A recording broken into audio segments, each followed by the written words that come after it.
I'm putting him on the spot right here. He did not know I was going to ask this question. So we're going to just throw this. What are some ways that the podcast could serve your listenership? Hey, Islanders, and welcome to episode 126 of the Camano Voice. Today, we're jumping back into our goal-setting episode. So this is going to be part 2 of goal setting with Lydia Crouch. Hi, I'm Brandon Erickson, and you're listening to the Camano Voice podcast, where I interview folks around Camano Island and beyond. If you want to stay up to date on events, businesses, and even hear a little history of this area, subscribe to this podcast and share with your friends. Thanks for listening. Hey, Islanders, and welcome back to another episode of the Camano Voice. Today, we are jumping back into goal setting. So if you missed our last episode, you don't have to go back and listen to it. But if you want to, we go all things goal setting, how to set goals, how to make achievable goals, and some good questions and stuff for you for setting goals for 2022. So I thought it was a great episode. It was a lot of fun to record. This is going to be part 2 of the episode. So the first part of that last week's episode, all of last week's episode was just on how to set goals and how do you set yourself up to win with goals. This episode is me and Lydia jumping into our actual goals for 2022. So we each have 3 or 4 goals that we're going to go over, how we plan on achieving those a little bit. And so we're going to dive into all of that stuff and more. Again, I think last week's episode was super helpful if you haven't done goal setting or if you just need a reminder on some of that stuff. But again, I'd love to hear from you guys. Voice@CamanoCommons.com for any sort of goal settings that you guys might have set for this year. So without further ado, I'm going to jump into it. Here's the continuation of goal setting with Lydia Crouch. Awesome. So, jumping into kind of goals, do you want to start with one? Oh, thank you so much. Put me on the spot. One of my goals this year is we have an area of the loft called Young Love, and it's just an area that has brighter colors. It's a happier vibe. It doesn't necessarily mean children, but that is incorporated. But a lot of us are kids at heart, and I want to pump that up some more and make it more. It was a storage area. It was just a nook. Mm-hmm. And we lit it this year, and people are starting to go in there. But I want to do more in there, find more product, which one of our last year's goals that plays into this year's goal is last year we had the goal of by January 2022 that we would be completely 100% in the loft, P&W artists and artisans, and we are there. And, if we hadn't had the goal, we wouldn't have known how to work toward it. So, yeah, well, congratulations. I mean, that's great. We're super excited about it, and everybody who comes up is excited about it. And so my goal is to find artists and artisans who fit that vibe that we have. That's it's a fresher color scheme, a fresher color palette, a fresher style, and just to find the artists and artisans for that little corner of the loft and make it really inviting and a fun place to come to. And that's probably my first goal, and want to hit that with a lot of energy, and because I'm excited about it. I'd love to even see some toys and games that are artisan made, because people come here for weekends, and I just want to pamper people who are here for a very short time. Yeah. And to have something to remember the island by, like playing cards that have the island on them, or that thing, things like that. Cribbage boards, like David Bonington has cribbage boards. Yeah. And I was talking to somebody. She said, I'd love to see a double cribbage board for more than just 2 people. So, you get these ideas from people, and it's like, okay, guys, we can request this. And we have one of the things we had made for us were some soap dishes, because they also hold a deck of cards. They're just the right size, because you want in your cabin, you want things to look good. You don't want it just to be junkies, and some art around so that the moms feel like they're in their pretty spot. Right. With stuff. So, and boxes that can hold dice, and just things like puzzles. We have some puzzles coming in the future and coloring books of the island, that kind of stuff. So I'm excited about that. So Nice. Very cool. your turn. What's your goal? All right. Well, a goal I've been talking about to people and friends and family and stuff in this next year is I really would like to double ice cream sales. And not just from like I know from a financial standpoint, that's one aspect of it. But one, I think Lopez Island Creamery makes amazing ice cream. I love It is their incredible.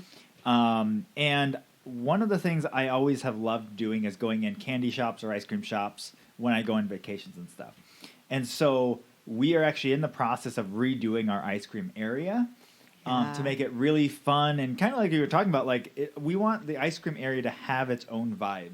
Like the rest of the marketplace is kind of this like barn feel with a French bakery and high end espresso and retail gifts and stuff like that. But I want the ice cream area to be a part where like when parents enter that part, they can finally go, okay, the kids can kind of do whatever they want back here. Yeah, Like yeah. this is just the ice cream parlor. Like Yeah. and that's what I really want the feel back there. So And the dad can stay at the table with the kids while they eat their French fries, and the mom can go to the marketplace right next door and shop without, weights on her arms for a minute. Right. It's just like, I'm just going to the bathroom. I'll be back in 15 minutes. Yeah, so I really want to see that happen. I was able to talk to different business owners, specifically an ice cream owner who lives in has this ice cream shop in like a small town of a couple thousand people, I think. And he told me what they do in sales in a year. I'm like, that is so much more than we do. And we live on an island that is a tourist like they were in the Midwest or something. Like, Wow.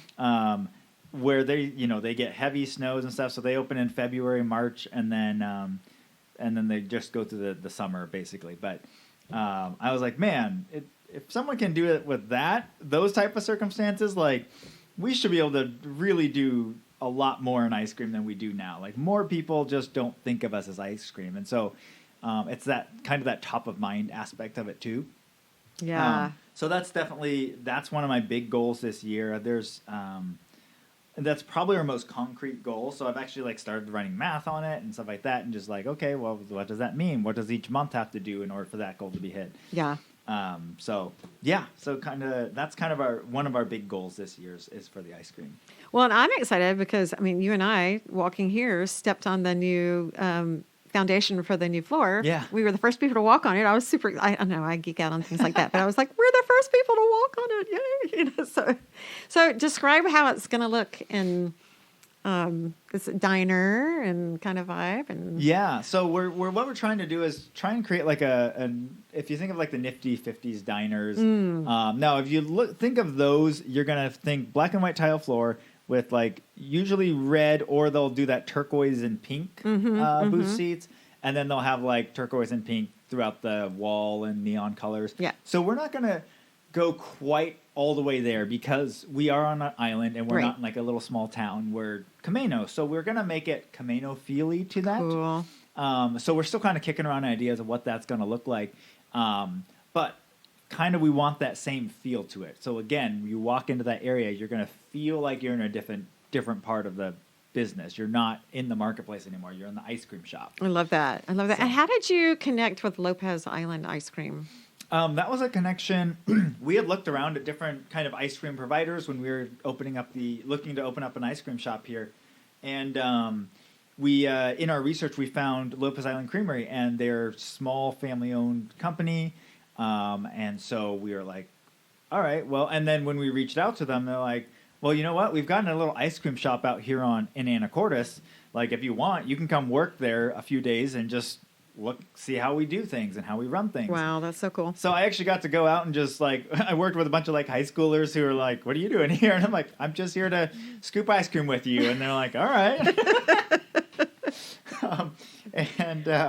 And then they're also willing to work with you on stuff. So they'll make specialized ice creams for us. And if we want to experiment with new ice cream flavors, they're like, yeah, we'll try it out.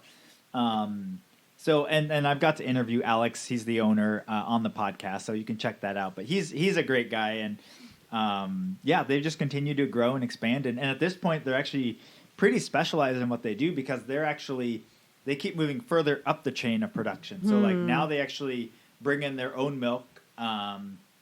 That they do the whole process. They do the the pasteurizing, the everything, and then all the way down to the cream. So they have full control on the fat content because that can really change your feel of ice cream in the mouth. And so if they're making certain types of ice cream, they might want to reduce that.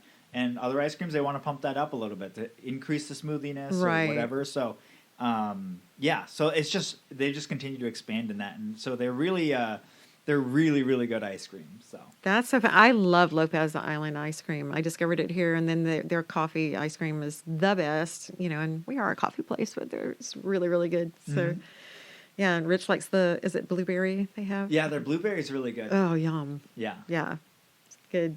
So, cool. Yeah. Do you have another goal? Yeah, we want to do some more home decor artisans. We have potters.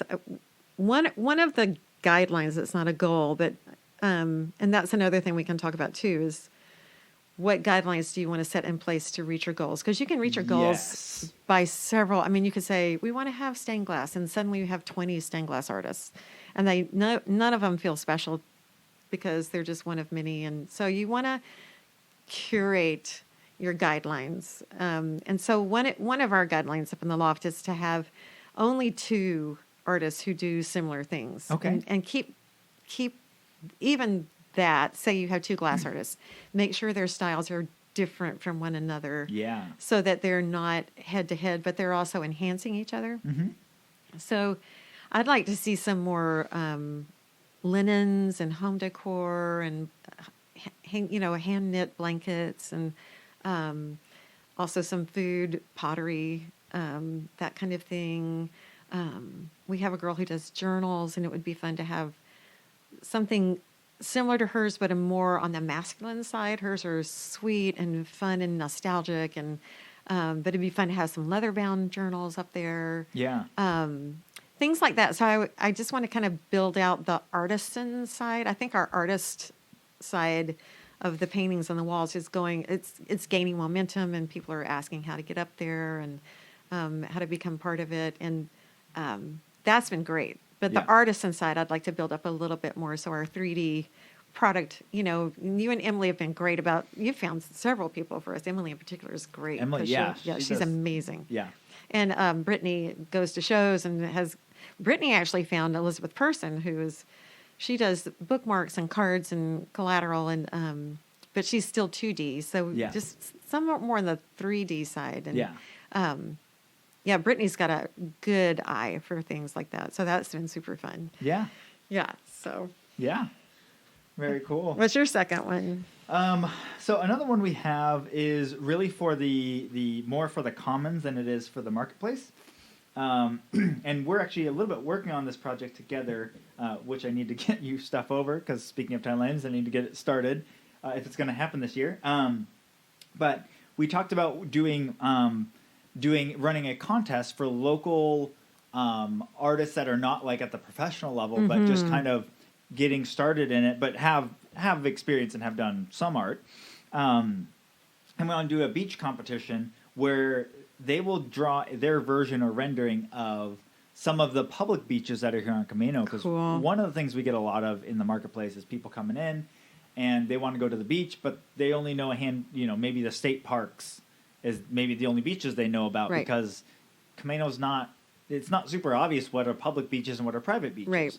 And so we figure if we put 4 of our public beaches on the entrance signs into the complex, they'll be art, so they won't be an eyesore of any sort. Right. They'll get the name out of maybe new up-and-coming artists, and then in the bottom corner will be a little either QR code or a map of like this is how you get here from there. That way people are like, oh, I didn't realize that Iverson's a public beach and I can go down there. I thought that was all houses. And if you didn't live on the island, you wouldn't know that. So we just want to show some of the other public beaches that are available so people can go check them out. Yeah, a lot of people come here like on their bikes or their motorcycles, and they just want to hike, and that's super fun. I use a lot of the Chamber of Commerce maps, or in the Windermere. Is it the Windermere maps? Or are they the ones who put there's a really good map on the counter. But it's fun to show them where the good beaches are, and Yeah. and they feel treasured because you're telling them the inside scoop. And Yeah. speaking of, I mean, because we're a culture on the island. If it's pretty, we're outside. Yes. You know, like Sunday, we had the first pretty day, and it was hard to get a place at Iverson Park, but Oh, it was yeah. worth going, even with the, you know, and everybody was in such a good mood, and it's so fun to share that with people who are just traveling through. And I met a couple yesterday from La Conner, and they had just moved to La Conner a year ago, and they said now we're spreading out and just exploring the area and kind of stuff. So it was just really fun. It was like, welcome. And Yeah. so they just said, one of the things everybody says about the island is people are so friendly here. Mm-hmm. And I think the Commons is a great place to experience that because, Yeah. you know, it's just people meeting people and talking to people in the tables next to them. And, you know, if you want to get a lot of work done in a huge hunk of time of privacy, the Commons is probably not the place to come. But we do have good Wi-Fi. So. So yeah, so that's another. It's a fairly big project. Once we run the actual contest, then we have to get the printed and installed and all that. So that's why I'm like, I need to get it done now so that by the time we hit good weather, I can start getting it installed and stuff. Yeah. So we'll see. There, I have that. I tentatively have that done before May 1st. He's writing it down, wrote it folks, down, so even it's gonna right happen. now. You heard that? So if I reverse engineer that, I should have had the contest published yesterday. So we're behind. So now we'll challenge you to, on your podcast, say which goals you met for the month. There we go. Oh, Oh, that's so good. awesome. Do you have another one? Yeah, one of the goals we had last year, we just couldn't make it happen because I wasn't sure what time of year to do it, is to have a student show. Speaking of, you know, a fresh new artist, is to have a student. I don't know if it should be just a student show or a rising artist show. I think that might be the better, because there are a lot of people who have never been in a show before. Yeah. And one of the things we love to do in the loft is we'll hang a newbie artist up next to an award-winning, nationally acclaimed artist, and all of us love it. I mean, everybody loves that. That's one of their favorite things. They're like, that is the coolest thing, because it's an encouraging feeling, and the regular artists who are well known, like the John Ebner and Jed Dorsey, they're just like, yeah, good job, go. I mean, they're so supportive of rising artists. Yeah. So thinking September would probably be a good time to do that. And what that would look like, I'm not sure. I mean, you know, who's to say we couldn't have a reception? But a lot of that kind of stuff depends on COVID. And that's one reason we haven't done classes, is just they kept having to cancel them. And so that wasn't very fun. But classes are kind of down the road goal, just depending. We just have to let things settle out a little bit. Yeah. Yeah. So, yeah. Very cool. Another big goal I have coming up for this year, and it has to do with this right here, the podcast, as we're talking about. Very meta. So one of the things I really want to do with the podcast, I think I said this last year, I was like, I really want to grow the podcast, but that's as far as I got. So I wasn't in any of things. But this year, I really want to 10x the listenership of this, which this is also showing behind the curtain here. On average, I'm between like 50 to 70 listens like per episode, like in the first 30 days. There's episodes that get higher later on, but so it's not that big of a goal. Even 10xing would be in the 500 listener range, which is, you know, again, just on Camano alone, there's 10,000 people. So it's not a massive number. I think it's very achievable. It just means I need to get the word out a lot better and be more active on socials and So the marketing side. Yeah, marketing and getting the word out, and so I'm trying to work on those things. They're really trying to up that, because I really enjoy doing this, and you know, I love hearing more stories and sharing those stories with other people, because there's some really cool, even small mom and pop businesses. There's a new one that just opened up that I'm looking forward to interviewing the new owner of that store. So yeah, I'm just really excited for that. So I really want to push that and just get the word out on the podcast. So I love that. And I'm learning, you know, the marketing side, I think that's my fourth big rock, is to just hone the marketing side of finding out what works. Instagram tends to work far better than Facebook for us right now. So, but also having QR codes up and having the bios of the artists up, on the website so that they can, if people are looking at the theme wall, they can just look up the artists on the website and just have them up there, just in alphabetical order. So I'm not changing it all the time. If they're a loft artist, they'll stay up there for the year. And that's also a gift we can give. I think, how do you feel about, with the podcast, or I know that one of the most effective and valuable marketing skills is to inform your audience what the benefit to them. How we can serve. I love to serve people. I love to spoil people and make them happy. It just makes me happy. So, but I don't always communicate what's available. Yeah. So, like, just where are the restrooms, or where are the hiking places, or where are so what are some of those things with the podcast that you think you could, I'm putting him on the spot right here. He did not know I was going to ask this question. So we're going to just throw this. What are some ways that the podcast could serve your listenership? Well, there's some things I would say. One of the things that I'm trying to learn more on what is the best way to inform people what is in the podcast and what you're going to get out of it by the end. Cool. I've listened to different podcasts. Some of them put that right at the beginning. Like, this is my goal for the podcast. You're going to learn this, this, and this. Cool. And the podcast is a little different than that in the fact that it's more story driven and more who this person is and what they've done and how they got to where they are. But in almost every podcast, and probably everyone, I just have to dig into them all, there's a common theme that kind of gets pulled through that you eventually get to, and you're like, oh, I see. This is what kind of led them to this.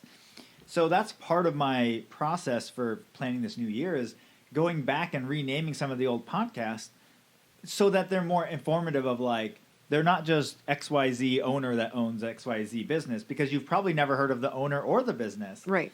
But if you know that you're going to learn about a guy that started in the, engineering field and ended in a family business, you're going to learn that journey of how you went from being a worker in a business in a professional field to owning your own business or whatever. So that way people kind of know a little bit more what they're trying to get out of, because I listen to quite a few podcasts, and in those podcasts, before I jump into almost any of them, I'll scan their most recent podcasts, and I'll be like, no, not really interested. That is something I'm really interested in right now. I'm going to listen to that.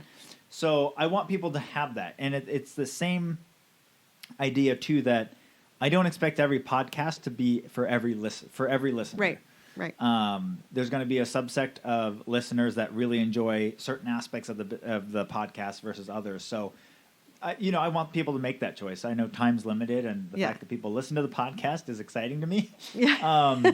And so I want more people to listen to it, but I also want them to listen to the ones they want to, and to know what they're getting into, rather than listening to a half hour and be like, this is really boring. I didn't want to. Hopefully none of my podcasts are that, but if they are, and because they're not aligning with your interests, I don't want them to get that far in and realize this isn't really what I wanted. Well, and I love that thought, because by the same token, I mean, one of the best things to do to improve your skills is to do something so out of your wheelhouse. And listening to your podcast is one of those things that I do. Like, who is the guy who has the submarines and the... Kyle. Kyle. Yeah. Nothing could be farther from what I would do than what he does. I mean, I love underwater. I would happily go in a submarine. But to hike Kilimanjaro twice, I'm like, no. But it made me want to go outside. Yeah.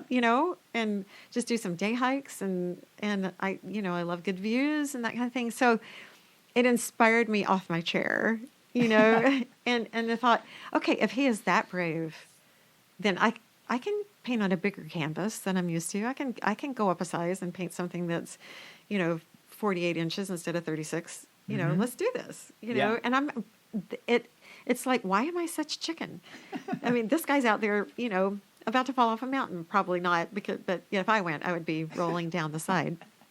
But, I can set my own adventure, even though it's small, and he would probably laugh at it. But I think that was one of my favorite podcasts of the whole season. Yeah. But it's totally out of my wheelhouse. Totally, Mm-hmm. Something completely foreign to me. Yeah. So. Yeah. No, and I do think that. I think I want to, I learned so much. Again, I learned so much talking on the podcast and speaking with these people because everyone has a story to tell, and everyone's had experiences that I've never had, Right. whether those are good or bad. And you always, if you're willing to listen and really and hear the people, then you're always gonna learn something. It's kind of like the people that say, "I've never read a bad book." There's books that you've read that you're like, okay, that was very tedious, and I wouldn't do that again. Right. But you probably learned something out of it, right. because something in that book was something that was outside of your perspective. So it's kind of the same thing with podcasts. Even there's podcasts that maybe wasn't your favorite. Hopefully, you still learned something out of it. Yeah, and who knew how many fascinating people are on this small island? Mm-hmm. I mean, it is crazy. I mean, you've got film producers here. You've got, up in the loft, I've met a guy who does he lives here on the island. He does all the fiberglass work for the Disney. They do it here. Oh, I think wow. it's Mukilteo, but he lives here. Okay. And I'll get you his name, as a matter of fact. And then there's another guy who came up with Jim and Bev, and he is neighbors of theirs part of the year, and he lives in California and does all the puppetry for the big parades for Disney. And it's crazy how fun the people around here are, and then you've got people who, fiberglass artists, you've got people who retired from, like, I met a neurosurgeon who's like world renowned, and he was just here on holiday. It's like, oh my word, it's like, so yeah, I mean, it's a fascinating place. Yeah. So it's fun to let people, and also it's a great opportunity to let people know what's going on at the Commons, what good deals are going on, what coffee specials or that kind of stuff. There's like the day to day, so they have a place to look. I'm not good at that. I know, because I think I shy away from it in the loft because it's what I used to do for advertising, and it was a pressure thing. Yeah. So I'm like, oh, just get over it. Do it for them, because it's not about you and your pressure. It's like, do it in a way that is relaxed and doable in a big rock way instead of a, sand in your eyes kind of thing. Yeah. So, but to let people know who is up in the loft and who's, like, I look for the toffee comes out, and it's on Instagram, and half the time people are asking me, people ask me, when is the Commons closed today? And I'm like, I don't know. I leave at 3, But that kind of, just to be service-minded. And you've said that a lot. I asked you the other day, what's your favorite part of your job? We were just chatting. You said the people. And we were talking about how to keep the joy parts of our job on our plate, the big rock, how to keep that and still get the rest done. But it could be somebody else's happy spot. And if I feel like I have to do it all, then I'm, robbing them of something that's easy for them. Yeah. And that they love to do. Right. And I just do it because I have to. Yeah. So how do you do that as a boss? I mean, when you set a goal, how do you communicate your goal to your staff and get the whole staff moving so that they're informed and they're all, did they talk about that at the seminar and how to? Yeah. So this all kind of comes from, I think that's such a big question because we always think of like, okay, I've got this idea, I've got this plan, let's execute it. Yeah. And they always, especially with Entree Leadership, a big part of what they talk about is building culture in your company. You want to build a culture of people that are aggressive and want to attack goals and accomplish things and work hard and serve others and do these things. But that's a long term. You've got to build that culture as you're moving forward. Yeah. You can't just walk into any business and decide, okay, ready? We're going to do this, this, and this. And everyone else will just stop, look at you, and then keep going back to doing whatever they're doing. So, obviously this year is going to be, it's going to have some unique challenges that we haven't had in previous years because Jen, who's been our barista manager since the marketplace opened, so almost 10 years now. We love you, Jen. We miss yeah. you. She's so great. She's moving on to a new career now, and so the gal who's taken her place, her name's Courtney, and I think she's going to do really well. She's great. She's got some fantastic. great strengths with working with people. But I've sat down with her and talked with her and said, look, we're going to have a learning curve here. Yeah. I've been working with Jen for the last 5 years, so I know her tics. I know when she's overwhelmed. I know how she communicates.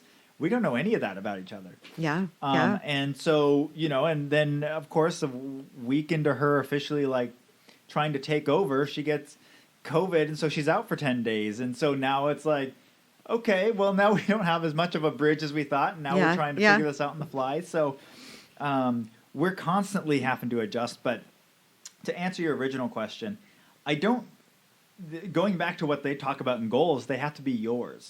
So this year, we're trying to be more intentional with how we do this. Brittany and I actually are meeting one-on-one with all of the managers of their departments, and we have our ideas of what we want the goals to be, but we don't come into that meeting and sit down and say, okay, so this is what you're going to do this year in your department. You're going to increase sales by this. You're going to do this. We sit down to the table with them and we say, hey, what are your thoughts for the new year? Love that. And that has been really great. Hearing about what they want to see happen in their department, where they feel like where we were maybe lacking in some stuff and things that are maybe broken. Again, this is going back to the Entree Leadership Group. They've got the 4 questions they ask. They say at the review of any year, quarter, or an event, they always ask what was working, what was broken, what was missing, and what was confused. That's a different. I do the same thing, but different. That puts a different spin on that. And I think they're just great questions because for me, goal setting or whatever, a lot of it ends up coming down to it's like a blank canvas. You sit down, if you have no idea what you want to do and you just say, well, I just want to paint a great painting, you'll stare at that thing forever because you don't have a starting place. Yeah, you have no vision. Right. Yeah. But if you have a question, which is kind of that prompt of well, I'm just answering a question. That's easy. Those questions can really help break down well, what did I love about that thing that we did? Oh, well, that's easy. I really enjoyed this, this, and this, and this. Okay, during the event, what was confusing? What were people asking, what's going on here? Why is this over here? You can then write those down because you've got a question to attach it to. Yeah, and even flow, the loft has been a constant. That was one of I was a special events coordinator, and the questions that you just had reminded me so much of my old boss when I was single. I was marketing manager for a $30 million firm, and I did a lot of the special events that we had, and it was a constant figuring out how to give people a beautiful experience and not have them interrupt the experience for everybody else. Yeah. And it's that Rich and I went to the Van Gogh exhibit. Phenomenal traffic flow. I mean, I was geeking out. I was like, whoever designed the flow of this exhibit was brilliant. It was because you had plenty of space, and where they confined the space was a place they didn't want you to stay too long. So they didn't have anything super interesting. They just moved you through it to the next open space so they could get you moving. Yeah. And we've been working on that in the loft, and I think we're in a real wonderful place where we can have people just feel like they can make it their own for the time that they're there, but not interrupt the people who are shopping for art. And that's been a challenge, because you're combining food with art, which is not a normal combination. Right. That's an odd combination. Somebody asked me that today. It was like, have you ever? I said, only once has somebody even made me nervous, and I was like, that your baby probably shouldn't be counting the paintings with ketchup on their fingers. Probably might not want to do that, But by and large, people are super courteous, but there are times when you don't want to manipulate them, but you do want to guide, and which is another question I have for us. I don't know that I was thinking about how I am a systems person. I love because I'm a muscle memory and I like to get things and never change it. My Yes. my cup is always right there. When I wake up in the morning, it's there, and I have a glass of water, and I don't have to think about it. Yep. But that can get stale really fast. Yes. So how do you, in a place like the Commons, how do you get your systems down but keep the atmosphere fresh? Have you guys talked about that as management? Or We have.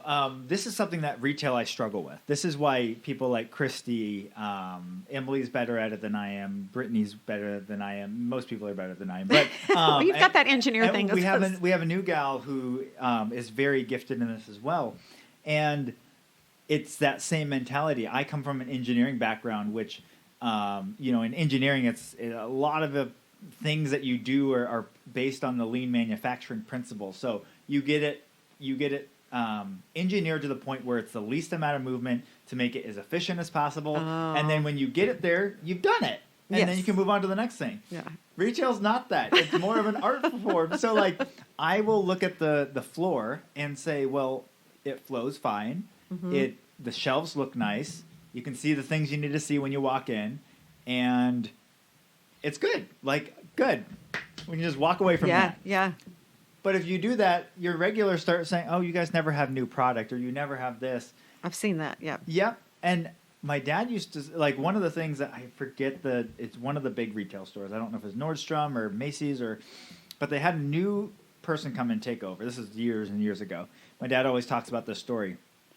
And he said the one thing he did and I forget if it doubled sales or it was but over a national brand, so massive, massive increase.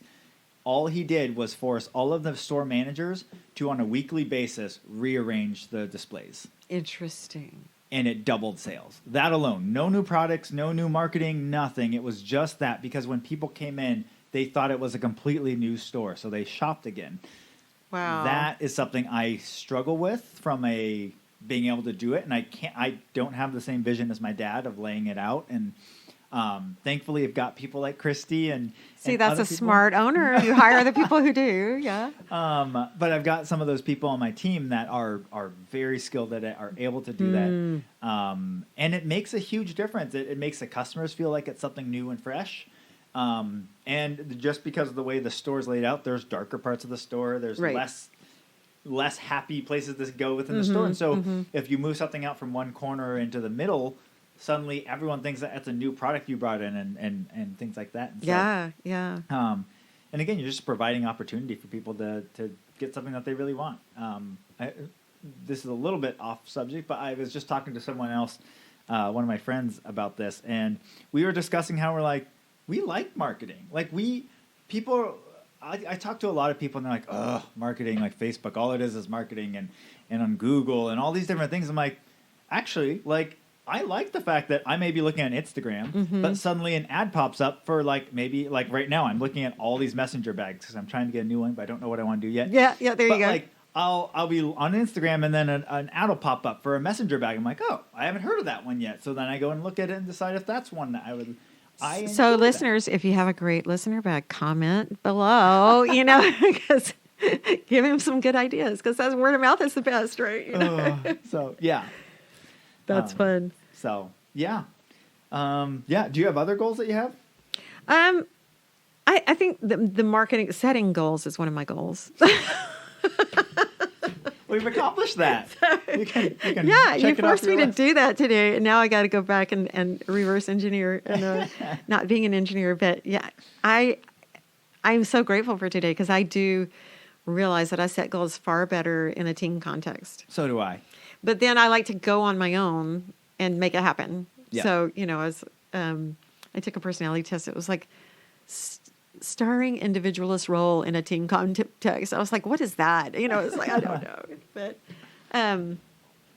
so yeah, I think just to not be afraid of goals, not to feel like you're a failure. I think my core fear is failing. But to just, I think, to set goals and ask myself, how can I infuse joy into the process of this goal?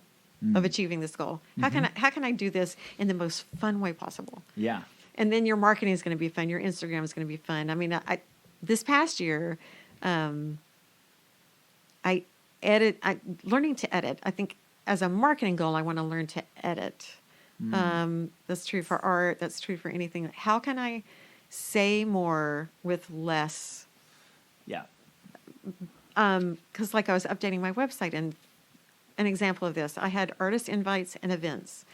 Well, if we have a theme wall, for any artist can submit, it's free to submit, and then there's a fee to participate, and then a commission if they sell. It's pretty simple. But every new show, I did the reader board, but first I had to put that information on my website because everything pointed to my website. Well, I had 3 places on my website where I was putting the same information. I thought, why am I doing this? And I was kind of happy to see it. I was like, okay, I just schmoozhed that into opportunity, events and opportunities, and it's just one thing, and I change it one time. Yeah. Because I was showing somebody, I was like, oh, I haven't changed that. Oh, I haven't changed that. Oh, I haven't changed that. And you're eating crow right there in front of your, potential client. It's like, whoops, well, But in the joy factor, I think if I can make the process, I love to learn new skills. I mean, love classes, seminars, brainstorming. I just love it. And so to keep myself learning, like I go to a conference every year in North Carolina, and it's open again this year, and we get to go again. So I'm super excited because you go there and you're with people who are behind you and ahead of you or beside you and just doing it differently. And you go, I don't want to do it that way, but I love that you do, or, oh, I'm stealing that, in the best way. Yeah. It's like, that is so easy. Why didn't I think of that? I mean, who invented the paperclip, for Pete's sake? Yeah. It was brilliant. It's so simple. But if I can look for paperclip invention, through the process of setting goals, I think, and I think just realizing this was just yesterday. I was like, dang, I'm really doing this. It was a dream for a long time to work in a setting like the Commons, just where there's bakeries and food and people and art and home decor. I mean, it was a dream I had since junior high. And honestly, it was funny because it never hit me like it did, like maybe it was earlier in the week, but it was like, this is what I dreamed. This is awesome. And to keep dreaming, to realize you're there, but how can every day be new? How can this be fresh? How can I engage people? How can I get to know more people and just love on them? And I don't know. That's so I think to sit down and not look at a goal as a heavy weight of of something that's bigger than me, but to say, this could be fun. Mm-hmm. How can I make this fun? I need to do it. So I can either, carry too many suitcases or, and slug my way, or say, hey, can I rent your wagon and, throw and take a horse ride through the countryside or something. I don't know. It's a bad analogy, but, Yeah. So, and that kind of thinking is new to me. So that's something I want to learn. Yeah. Is that people skill, and you look at people who can look at a spreadsheet or budget analysis or that kind of thing. And I'm completely overwhelmed. I get the theories, but when it comes down to the actual numbers, I'm like, I have no idea, But to say, I don't have to know. I need to talk to somebody who does know. Yeah. And I can learn from them because people love to help you, But I always think, I don't want to bother them. But when people come to me for advice, I feel complimented, and I'm happy to help. I mean, it's fun. So I think a goal for me would be to look at the skills I want to learn and figure out who to ask for advice and have fun. Yeah. So how about you? Do you have a last one there? Or? Yeah, I think I've hit on some business ones. I've hit on some more complex or complex by, I always refer to the Camano Commons as the complex. So that's what I said that. And then personal, kind of what you were talking about before. I was listening to a podcast earlier and he was saying we spend so much time in our businesses. In January, we were like, all right, this is goal setting time. So we set financial goals. We set what we want the personnel to do. We know what direction we want the business to go and all these things. And yet the most important piece of our lives is our family and what they're doing and who they are and our relationships. Yeah.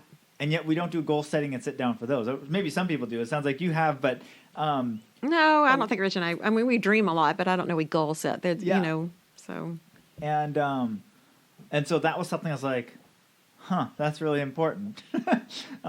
So we're trying to be intentional this year again. And so Brittany and I have gone on little couple dates now where we've sat down and gone over some stuff. And one of those was just kids. It was just, what are the kids going to do for school this year? What are our goals for their schooling? And we brought the kids into it in one dinner setting. We were like, okay, name something you would like to do this year. What would be something? And one of my daughters was like, I want to do a full family trail riding on horses. And I was like, that's achievable. What a great idea. We could do that.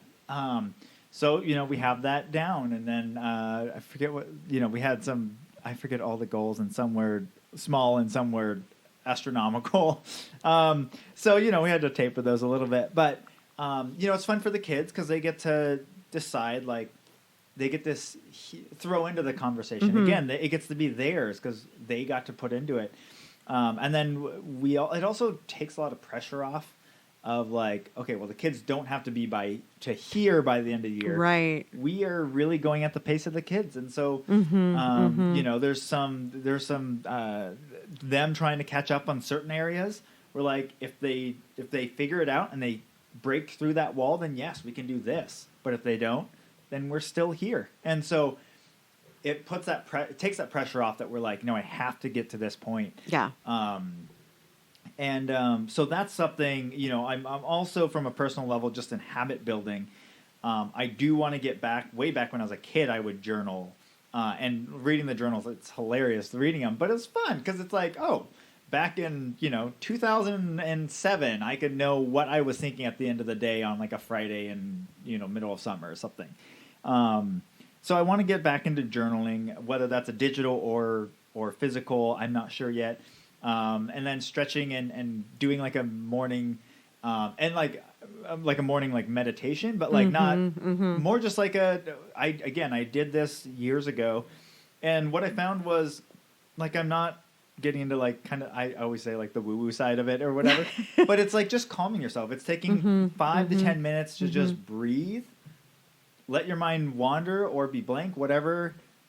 Again, you don't have to control it. It just, you're learning to sit still. Yeah, I do that every morning. I just journal 3 pages. I don't know if there's a book called The Artist Way that's kind of, and that's the first assignment. I haven't finished the book. Probably that could be a goal, I guess, is to finish the book. Yes. But the 3 pages a day, I just sit down, and now I have an iPad, which you can handwrite in with GoodNotes, which I will happily shout out to GoodNotes, because I love to handwrite, and I just write 3 pages, write it. Well, if the tab at the top, if something crosses my mind, I need to do that. I just tap on the daily, scribble it, tap back on the journal, keep writing, or just keep writing if I'm really in the middle of a thought. You can circle it, copy that section, and throw it over into your to-do stuff. Okay. Because I try not to be in the to-do stuff. I try to get into what I'm thinking and how I'm feeling about things, questions I have. And it is the most random 3 pages you've ever seen. I mean, it's just, but when I'm done, everything that I woke up kind of agitated by is calm. Yeah. Because it's like, okay, it's out there. I have it in a place where I can look at it. It's like, I think it's great, Yeah.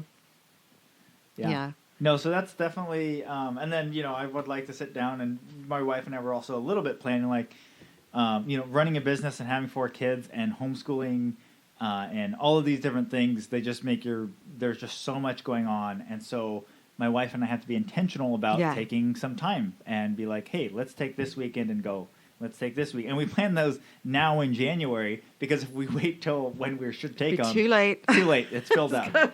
So we're trying to be intentional on that. So there's definitely, I feel I'm really excited again about 2022 for the marketplace. I'm really hoping it's kind of a rebuilding year. I'm always trying to, figure out what I want for the year, but I want, like in the marketplace, I want there to be some time where we can actually build up some again, just build up a good emergency fund and all this because we want to be sure we can take care of our team members if something major happens and we don't see it coming, but we've got the money already, so hey, we can help you out. Right. Or if there's, we just had our sheeter die, so if something I was there big that goes day. out, Oh my goodness. if more things go out, like we want to have emergency funds so we can continue, Mm-hmm. serving our customers and providing a living wage, providing for our team and all of those different things. So being wise and having emergency funds and being wise with our finances is a stewardship aspect, Yeah. not just for ourselves and for the business, but for our team that we're working with and everything. So, I would like 2022 to. There's a lot of things I want to hit, but I think in general, there's a lot of things that we're going to want to just let kind of rebuild and accumulate and rebuild this core. Yeah. Especially as we're introducing a new manager into the team. So Yeah. how that all works. So. Yeah. Rich and I have this goal of, we're not, you were in the busy days. You were in the, all hands on deck and just keep running, get that good marathon flip pace because it's not going to stop. But then suddenly it's not, you're done. And it's like, Yeah. oh my word, they're grown. I have adults that I love talking to, but I don't have to make decisions for them. Yeah.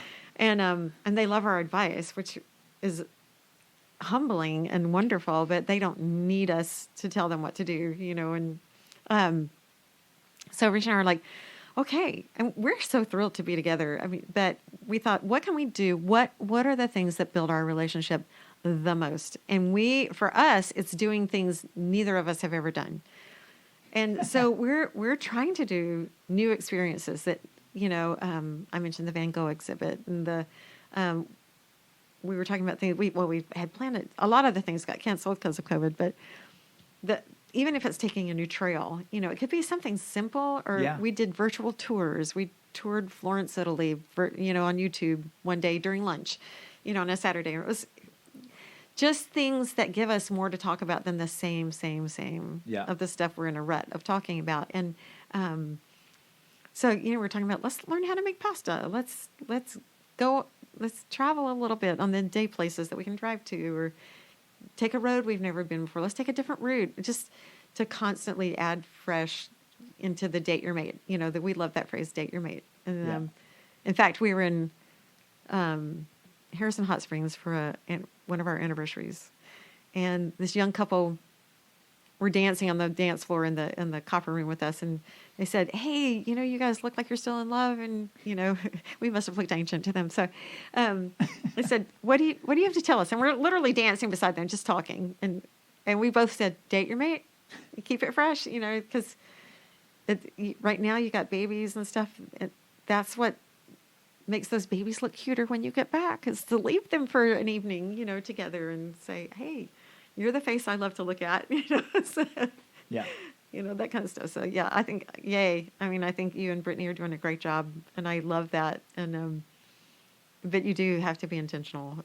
Even when it's easier, you still have to be intentional, because otherwise you come home and sit home and watch Hallmark and eat your pizza. It's like Yeah. yeah. Very cool. Well, all the listeners out there, all 50 of you. We love every one of you. Yes, thank you so much. I also wanted to say, any of you guys that you have goals, or if you have different tips or tricks that you guys use, you can always reach out on Instagram. It's at the Camano Voice. I think it's the Camano Voice. But it's at the Camano Voice on Instagram. Or there's also, you can email voice@camanocommons.com. So I'd love to hear from you guys and hear what your guys' goals are for 2022. Also if you have any suggestions for the show, I'm always open to hearing from you guys. Awesome. Do you have anything else to close out the show? No, it's been a blast. I appreciate so much you're forcing me to do what I had on my list to do anyway. So it was a fun way to do it. So you helped me reach one of my goals. Woohoo! Yeah. Me too. All right. Well, Islanders, I will talk to you on the next one. Well, there you have it, Islanders. Now it is your job to hold me and Lydia accountable to all the things that we talked about in this podcast.